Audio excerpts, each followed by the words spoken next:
বিহারের আলীনগর আসনে মাত্র ২৫ বছর বয়সে বিধায়ক হয়ে ইতিহাস গড়েছেন জনপ্রিয় তরুণ সঙ্গীত শিল্পী মৈথিলী ঠাকুর। প্রথমবারই নির্বাচনে অংশ নিয়ে শক্তিশালী প্রতিদ্বন্দ্বীকে পরাজিত করে রাজ্যের সর্বকনিষ্ঠ বিধায়ক হয়েছেন তিনি। সঙ্গীত জীবনের সাফল্যের পর এবার রাজনৈতিক অঙ্গনে তার এই উত্থান নিয়ে চাঞ্চল্য ছড়িয়ে পড়েছে পুরো ভারতে।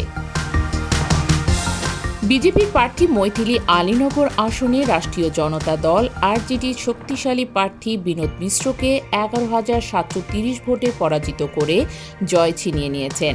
মোট ৮৪,৯১৫ ভোট পেয়েছেন তিনি। প্রথমবারের মতো নির্বাচনে অংশ নিয়ে তার এই জয়ে উচ্ছ্বসিত কর্মী সমর্থকরা। নির্বাচনের কয়েক সপ্তাহ আগে বিজেপিতে যোগ দেন তিনি।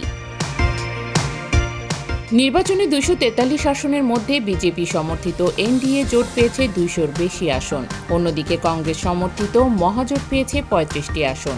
মৈথিলী জয়ের মধ্য দিয়ে এই প্রথমবারের মতো আলীনগরে জয় পেল বিজেপি।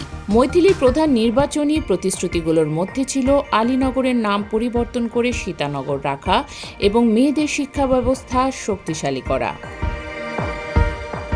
নির্বাচনী ফল ঘোষণার পর গণমাধ্যমকে মৈথিলী জানান, প্রধানমন্ত্রী নরেন্দ্র মোদী ও মুখ্যমন্ত্রী নীতিশ কুমারের নেতৃত্বে কাজ করতে পেরে তিনি আনন্দিত।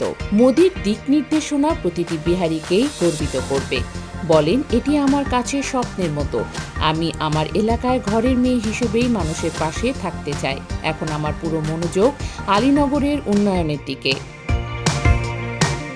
মৈথিলী ভারতে জেনজি প্রজন্মের প্রথম বিধায়ক।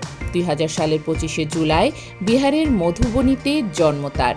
পিতা রমেশ ঠাকুরও একজন ধ্রুপদী সঙ্গীত শিল্পী। তার মা ভারতী ঠাকুর।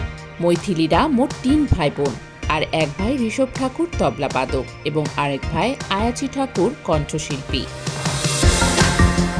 মাত্র ৪ বছর বয়সে ঠাকুরদার কাছে সঙ্গীত শিক্ষা শুরু করেন মৈথিলী। ৬ বছর বয়সে পরিবারসহ বিহার থেকে দিল্লির দ্বারকায় স্থানান্তরিত হন মৈথিলী। ২০১১ সালে তিনি জিটিভি লিটল চ্যাম্পস এবং পরে ইন্ডিয়ান আইডল জুনিয়রেও অংশ নেন। ২০১৭ সালে হন রিয়েলিটি শো রাইজিং স্টারের প্রথম রানার্স আপ। এটি তাকে ব্যাপক খ্যাতি এনে দেয়। ২০১৬ সালে আইজিনিয়াস ইয়াং সিঙ্গিং স্টার জেতার পর ইউনিভার্সাল মিউজিকের ইউটিউব চ্যানেলে প্রকাশিত হয় মৈথিলীর প্রথম অ্যালবাম জারাব্বা। নির্বাচনের কিছুদিন আগে বিজেপিতে যোগ দিয়ে মৈথিলী বলেছিলেন, সমাজের সেবা করতে ও বিহারের উন্নয়নে অবদান রাখতেই তিনি রাজনীতিতে নাম লিখিয়েছেন। আগামীতে সেই পথে কতটা সফল হবেন মৈথিলী, তাই এখন দেখার বিষয়।